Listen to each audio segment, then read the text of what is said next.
Being from the Navajo Nation, I've seen a lot of crazy shit. Anyone not from here is most likely not to believe me. I have stories about skinwalkers, Kashina dolls coming to life, Bigfoot, werewolves, and some type of winged beast. But I think the most creepy one is one of my skinwalker stories. It's a bit of a read, but here we go. So, the story takes place in the early 2000s, when I was a teenager. My cousin had just had a baby, and her husband was called out for a job that would take a couple of weeks. My cousin asked if I would stay with her for the 2 weeks, to help her with the baby and work around the house. I was there for a few days, and everything was pretty uneventful, until the middle of the second week. At night, we would hear someone knocking on different sides of the trailer. Keep in mind the nearest neighbor was about 5 miles away. This continued for 3 nights in a row. The 4th night is when things take a turn for the worst. The night starts with the knocking, but it progresses to scratching. Worried that someone was trying to break in, I summoned the courage to go outside and confront whatever or whoever was messing with us. I only caught a shadow of whatever it was as it ran behind the trailer. I ran around, yelling at it, "You better run because I'm gonna call the cops," or something to that extent. It was so fast I almost couldn't believe it. As I chased it to the front of the trailer, it runs through the clothesline. This is where it gets even crazier. It ran towards a utility post and began to climb up it, clutching something in its hands. It begins the most eerie laugh I've ever heard. It jumps back down, dropping whatever it was holding, and runs towards the window of the trailer, as if to peek in. My cousin was inside holding the baby. I run to the window and look, and to my amazement, it had disappeared. I run inside and tell my cousin it's gone. Needless to say, we didn't sleep very well for the rest of the night. The next morning I go outside and look at the window where I had last seen it. I look at the ground and see bare footprints. However, these were no ordinary footprints. The best way I can describe it was a human footprint with claws, like a dog or a wolf.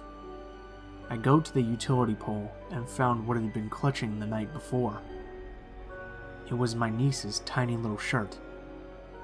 It goes without saying we spent the next few days in the safety of my mother's home off the reservation.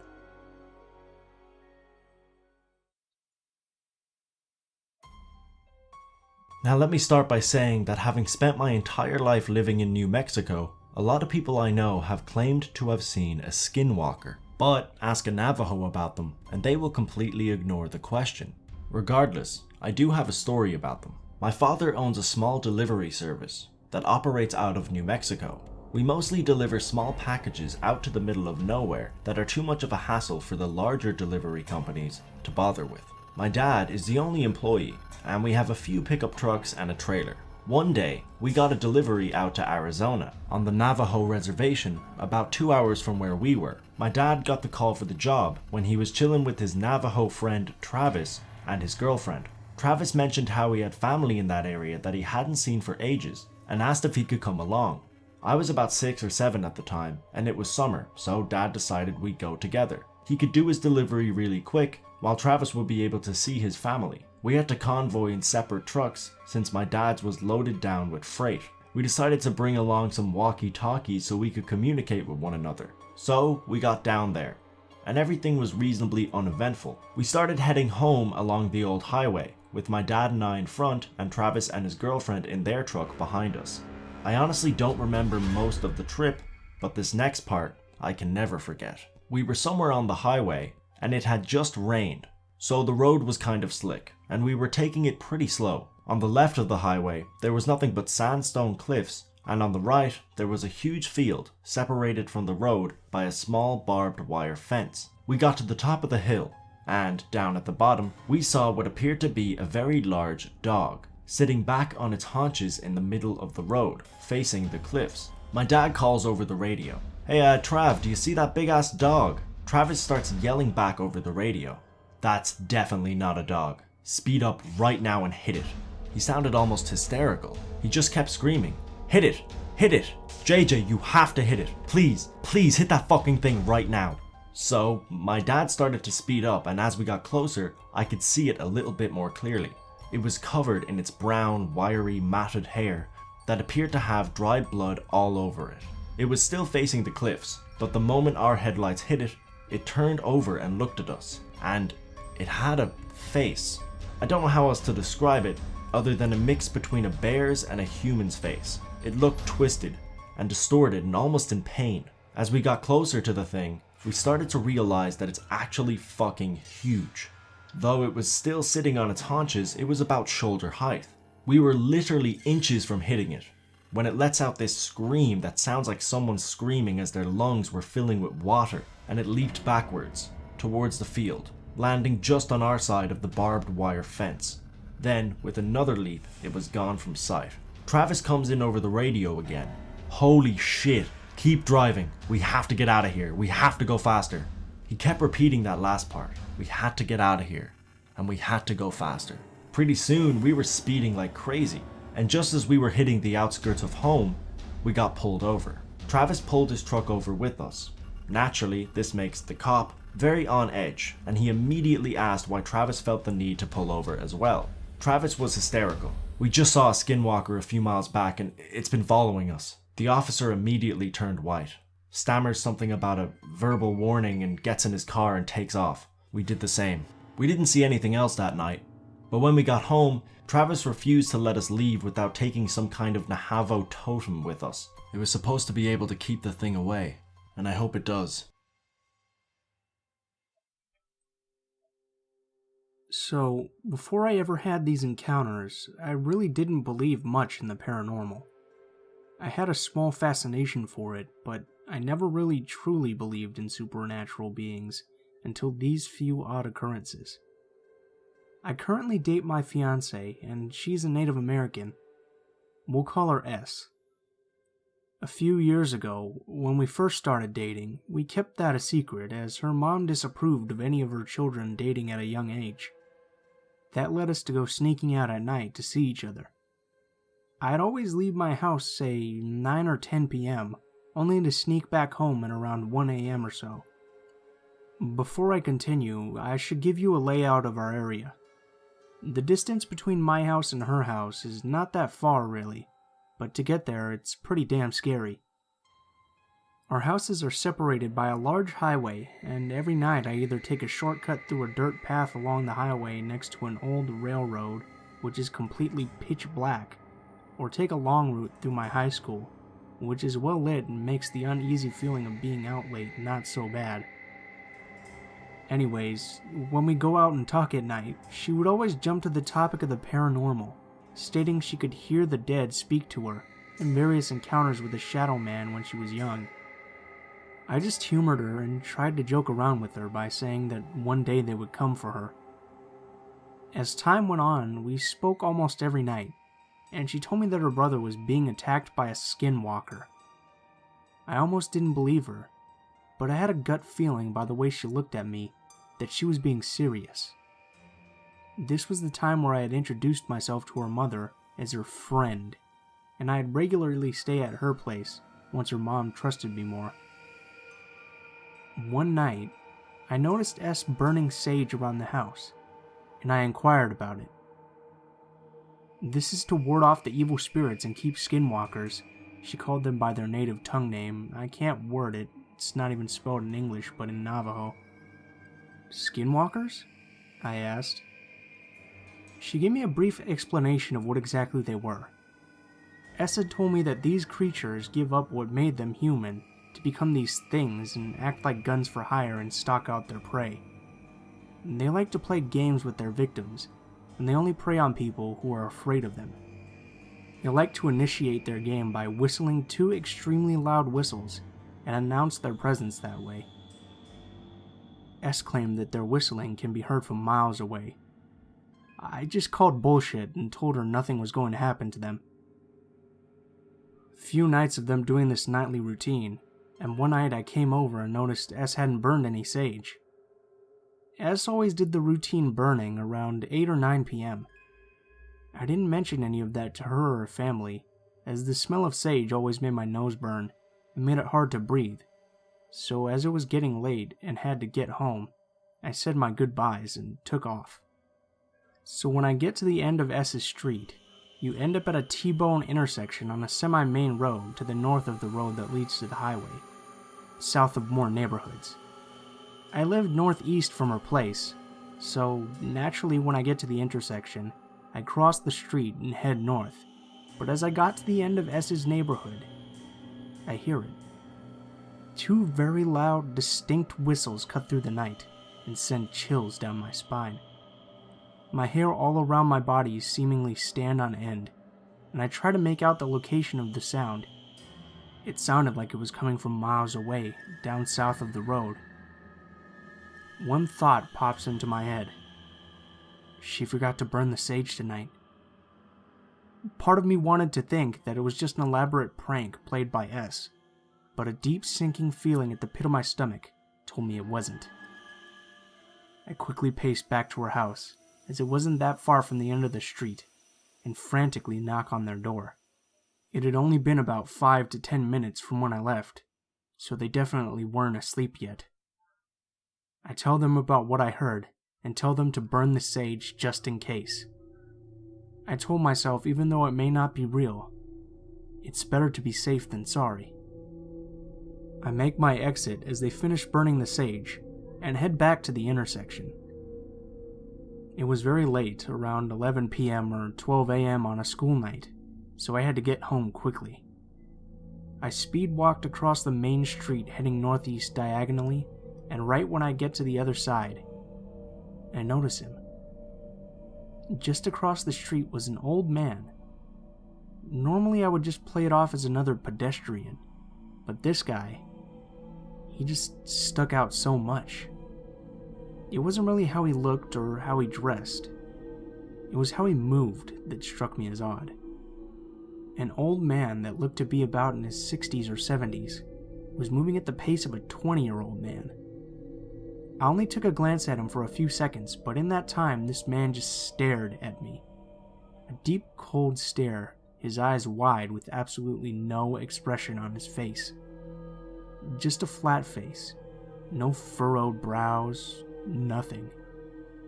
I walked slowly, keeping him just at the corner of my sight as I watched him walk down towards S's neighborhood. He kept his damn eyes trained on me by craning his neck as he walked, even when I already had my back to him. You'd think I was scared, but I wasn't. I didn't feel any fear. I was simply weirded out by his aura or something like that. The man didn't turn into my girlfriend's street.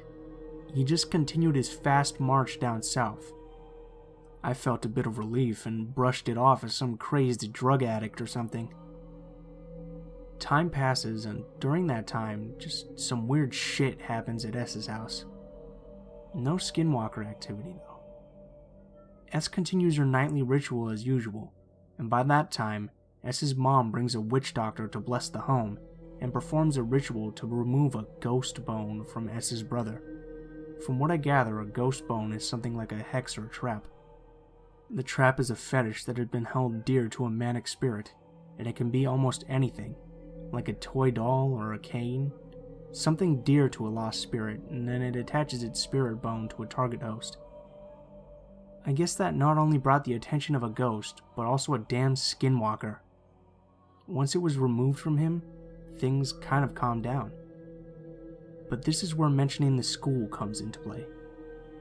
Now once I go north at the T-bone intersection, I hit the highway, and I have to cross the highway and head east to get back to my place. That would mean I'd take a quick route in the dark dirt road, or cut through an abandoned railroad dock onto another street that leads to my school, and from there, I cut through my school to my house. I decided I didn't want to walk in the darkness, and cut through the lot.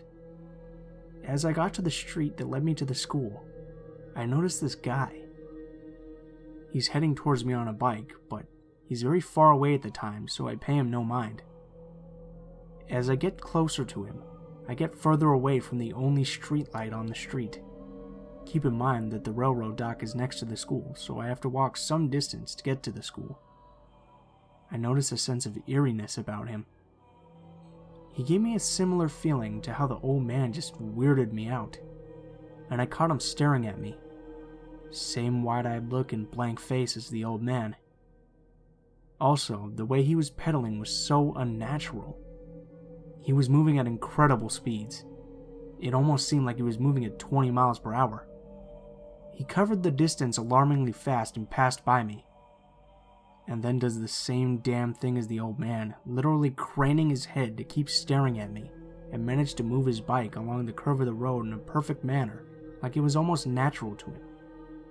Thankfully, he kept riding on at this point, and I told myself not to be afraid at all, that if I had a tiny tinge of fear, he would most definitely come for me.